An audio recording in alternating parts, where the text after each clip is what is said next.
विचारिची मोदींकर मन की बात कार्यक्रम आसपास डिवाइसेस को कैसे ऑपरेट करना, डाइविंग कैसे करते हैं और बोट में कुछ भी तरह की इमरजेंसी हो, जैसे मेडिकल इमरजेंसी से हो, कैसे मैनेज करना, ये सब के बारे में हमें इंडियन नेवी ने ट्रेनिंग दिया सर। और इस यात्रा में सबसे मेमोरेबल मोमेंट में बोलना चाहती हूँ सर कि हमने भारत की झंडा पॉइंट नीमो पर लहराया सर। सर पॉइंट नीमो दुनिया की सबसे रिमोटेस्ट लोकेशन पे है सर।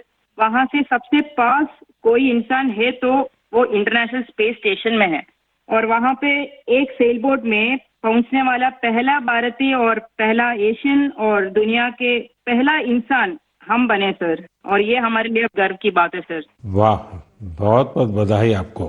Thank you sir. आपके साथी भी कुछ कहना चाहते हो? सर मैं ये कहना चाहती हूँ कि ये सेल बोट से ये दुनिया का सर्कमनेविगेशन जो किया है उनका नंबर माउंट एवरेस्ट पहुंचने वाला के नंबर से बहुत कम है। और एक्चुअली जो सेल बोट से अकेले जो सर्कमनेविगेशन करते हैं उनके नंबर जो स्पेस में गए हैं उनके नंबर से भी बहुत कम है। अच्छा, इतनी कॉम्प्लेक्स जर्नी के लिए बहुत टीम वर्क की जरूरत होती है और वहाँ तो टीम में आप 2 ही ऑफिसर्स थे। आप लोगों ने कैसे मैनेज किया इसको? जी सर, ऐसे यात्रा के लिए हम दोनों को एक साथ मेहनत करना पड़ता था और जैसे लेफ्टिनेंट कमांडर दिलना ने बोला, ये अचीव करने के लिए सिर्फ दोनों था बोट पे और हम बोट रिपेयरर थी, इंजन मैकेनिक थी, sail maker, medical assistant, cook, cleaner, diver, navigator और सब कुछ एक साथ बनना पड़ता था। और ये हमको अचीव करने के लिए इंडियन नेवी का बड़ा कंट्रीब्यूशन था और हमको हर तरह की ट्रेनिंग दिया है। एक्चुअली सर हम 4 साल से साथ सेल कर रहे हैं तो एक दूसरे की स्ट्रेंथ और वीकनेस हम अच्छी तरह से जानते हैं। इसलिए हम सबको कहते हैं कि हमारे बोट पर एक इक्विपमेंट थी जो कभी फेल नहीं हुआ, वो हम दोनों का टीम वर्क था। अच्छा, जब मौसम खराब होता था, क्योंकि ये समुद्री दुनिया तो ऐसी ही है जहाँ मौसम का कोई ठिकाना नहीं, तो आप उस सिचुएशन को कैसे हैंडल करते थे? सर हमारा यात्रा में बहुत सारा एडवर्स चैलेंजेस सब थे सर। हम इस एक्सपेडिशन में कई चैलेंजेस फेस करना पड़ा। स्पेशली सर सदर्न ओशन में हमेशा मौसम बुरा होता है, हमें 3 तूफानों को भी फेस करना पड़ा। और सर हमारा बोट सिर्फ 17 मीटर का है और लेंथ में उसका विड्थ है सिर्फ 5 मीटर। तो कभी कभी कुछ लहरें आती थी जो 3 स्टोरी बिल्डिंग से भी बड़ी थी सर। और हमने बहुत ज्यादा गर्मी और बहुत ज्यादा सर्दी दोनों फेस किया है हमारे जर्नी में। अंटार्कटिका में सर जब हम सेल कर रहे थे हमारा टेम्परेचर 1 डिग्री सेल्सियस और 90 किलोमीटर पर आवर का हवा दोनों एक साथ हमको सामना करना पड़ा था। और हमने ठंड से बचने के लिए 6 to 7 लेयर कपड़े एक साथ पहनते थे और पूरा सदर्न ओशन हमने ऐसी 7 लेयर ऑफ क्लोथिंग से किया सर। एंड कभी कभी हम गैस स्टोव लेके हमारा हाथ को गर्म करते थे सर। और कभी ऐसे सिचुएशंस भी होते हैं जब हवा बिल्कुल नहीं होता है और हम सेल्स पूरा नीचे करके हम ड्रिफ्ट होते रहते हैं। और ऐसे वाले सिचुएशन में एक्चुअली सर हमारे पेशेंस टेस्ट होता है। लोगों को सुन करके भी बहुत हैरानी होगी कि हमारे देश की बेटियां ऐसा कष्ट उठा रही हैं। अच्छा, इस परिक्रमा के दौरान आप अलग अलग देशों में रुकती भी रही, वहाँ क्या एक्सपीरियंस होता था? जब भारत की 2 बेटियों को लोग देखते होंगे तो उनके मन में बहुत सारी बातें रहती होगी। जी सर, हमको बहुत अच्छा एक्सपीरियंस मिला सर। हमने 8 महीनों में 4 जगह पे रुकी थी sir. Australia, New Zealand, port Stanley और साउथ अफ्रीका सर। हर जगह पे एवरेज कितना समय रुकना होता था? सर हमने 14 डेज स्टे किया सर एक जगह पे।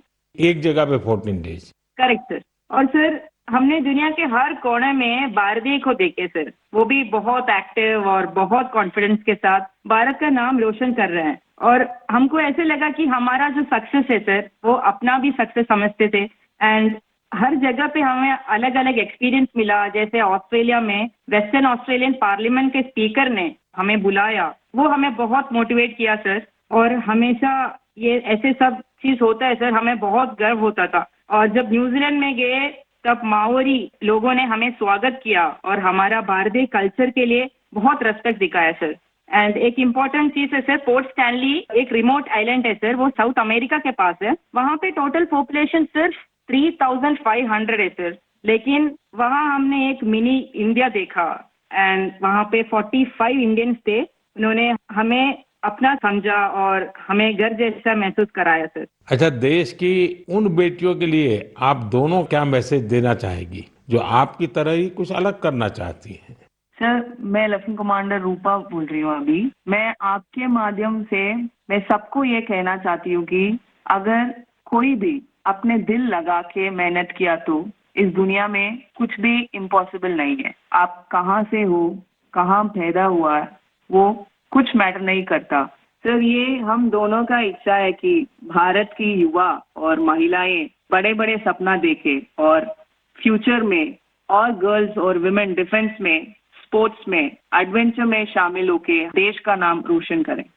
दिलना और रूपा, आपकी बातें सुनकर मुझे भी बहुत रोमांच अनुभव हो रहा है कि कितना बड़ा साहस आपने किया है। आप दोनों को मेरी तरफ से बहुत बहुत धन्यवाद। निश्चित तौर पर आपकी मेहनत, आपकी सफलता, आपकी अचीवमेंट देश के युवकों को, देश की युवतियों को बहुत प्रेरित करेगी। ऐसे ही तिरंगा लहराते रहिए। भविष्य के प्रयासों के लिए आपको मेरी ढेरों शुभकामनाएं। Thank you sir. बहुत बहुत धन्यवाद। वणक्कम, नमस्कारम। नमस्कार सर। साथियों, हमारे पर्व त्योहार भारत की संस्कृति को जीवंत बनाए रखते हैं। छठ पूजा ऐसा एक पावन पर्व है जो दिवाली के बाद आता है। सूर्य देव को समर्पित यह महापर्व बहुत ही विशेष है। इसमें हम डूबते सूर्य को भी अर्घ्य देते हैं, उनकी आराधना करते हैं। छठ न सिर्फ देश के अलग अलग हिस्सों में मनाई जाती है, बल्कि दुनिया भर में इसकी छठा देखने को मिलती है। आज यह एक ग्लोबल फेस्टिवल बन रहा है। साथियों, मुझे आपको ये बताते हुए बहुत खुशी है कि भारत सरकार भी छठ पूजा को लेकर एक बड़े प्रयास में जुटी है। भारत सरकार छठ महापर्व को यूनेस्को की इंटेंजिबल कल्चरल हेरिटेज लिस्ट यानी यूनेस्को की सांस्कृतिक धरोहर की सूची में शामिल कराने का प्रयास कर रही है। छठ पूजा जब यूनेस्को की सूची में शामिल होगी तो दुनिया के कोने कोने में लोग इसकी भव्यता और दिव्यता का अनुभव कर पाएंगे। साथियों, कुछ समय पहले भारत सरकार के ऐसे ही प्रयासों से कोलकाता की दुर्गा पूजा भी यूनेस्को की इस लिस्ट का हिस्सा बनी है। हम अपने सांस्कृतिक आयोजनों को ऐसे ही वैश्विक पहचान दिलाएंगे तो दुनिया भी उनके बारे में जानेगी, समझेगी, उनमें शामिल होने के लिए आगे आएगी। साथियों, 2 अक्टूबर को गांधी जयंती है। गांधी जी ने हमेशा स्वदेशी को अपनाने पर बल दिया और इनमें खादी सबसे प्रमुख थी। दुर्भाग्य से आजादी के बाद खादी की रौनक कुछ फीकी पड़ती जा रही थी, लेकिन बीते 11 साल में खादी के प्रति देश के लोगों का आकर्षण बहुत बढ़ गया है। पिछले कुछ वर्षों में खादी की बिक्री में बहुत तेजी देखी गई है। मैं आप सभी से आग्रह करता हूं कि 2 अक्टूबर को कोई न कोई खादी प्रोडक्ट जरूर खरीदें। गर्व से कहें, ये स्वदेशी है। इसे सोशल मीडिया पर #वोकल फॉर लोकल के साथ शेयर भी करें। साथियों, खादी की तरह ही हमारे हैंडलूम और हैंडीक्राफ्ट सेक्टर में भी काफी बदलाव देखने को मिल रहा है। आज हमारे देश में ऐसे कई उदाहरण सामने आ रहे हैं जो बताते हैं कि अगर परंपरा और इनोवेशन को एक साथ जोड़ दिया जाए तो अद्भुत परिणाम मिल सकते हैं। जैसे एक उदाहरण तमिलनाडु के याज नेचुरल्स का है। यहाँ अशोक जगदीशन जी और प्रेम साल्वाराज जी ने कॉरपोरेट नौकरी छोड़ एक नई पहल की। उन्होंने घास और केला फाइबर से योगा मैट बनाए, हर्बल रंगों से कपड़े रंगे और 200 परिवारों को ट्रेनिंग देकर उन्हें रोजगार दिया। झारखंड के आशीष सत्यव्रत साहू जी ने जोहार ग्राम ब्रांड के जरिए आदिवासी बुनाई और परिधानों को ग्लोबल रैंप तक पहुंचाया है। उनके प्रयासों से आज झारखंड की सांस्कृतिक धरोहर को दूसरे देशों के लोग भी जानने लगे हैं। बिहार के मधुबनी जिले की स्वीटी कुमारी जी ने उन्होंने भी संकल्प क्रिएशन शुरू किया है। मिथिला पेंटिंग को उन्होंने महिलाओं की आजीविका का साधन बना दिया है। आज 500 से ज्यादा ग्रामीण महिलाएं उनके साथ जुड़ी हैं और आत्मनिर्भरता की राह पर हैं। सफलता की ये सभी गाथाएं हमें सिखाती हैं कि हमारी परंपराओं में आय के कितने ही साधन छिपे हुए हैं। अगर इरादा पक्का हो तो सफलता हमसे दूर नहीं जा सकती।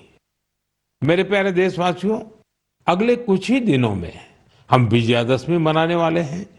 इस बार विजयादशमी एक और वजह से बहुत विशेष है। इसी दिन राष्ट्रीय स्वयंसेवक संघ की स्थापना के 100 वर्ष हो रहे हैं।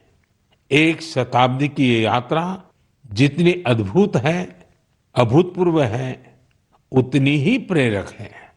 आज से 100 साल पहले जब राष्ट्रीय स्वयंसेवक संघ की स्थापना हुई थी, तब देश सदियों से गुलामी की जंजीरों में बंधा था।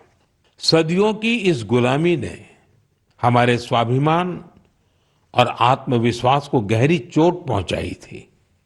विश्व की सबसे प्राचीन सभ्यता के सामने पहचान का संकट खड़ा किया जा रहा था। देशवासी हीन भावना का शिकार होने लगे थे। इसलिए देश की आजादी के साथ साथ ये भी महत्वपूर्ण था कि देश वैचारिक गुलामी से भी आजाद हो।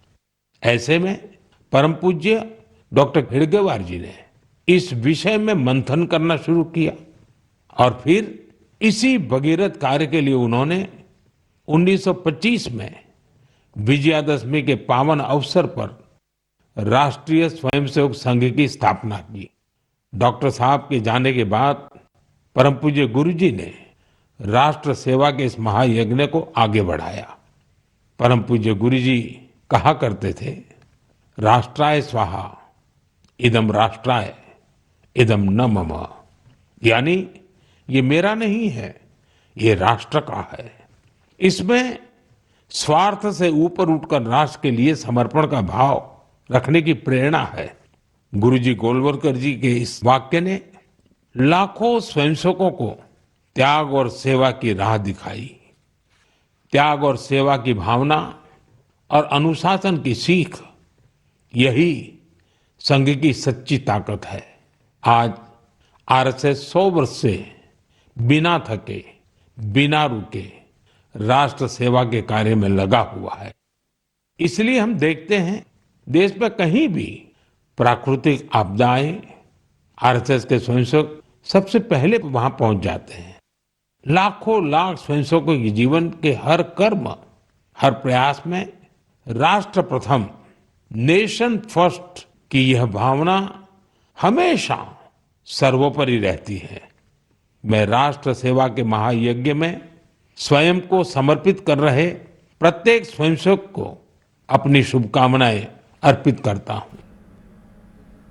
आपण शुणुले प्रधानमंत्री नरेंद्र मोदी मन की बात।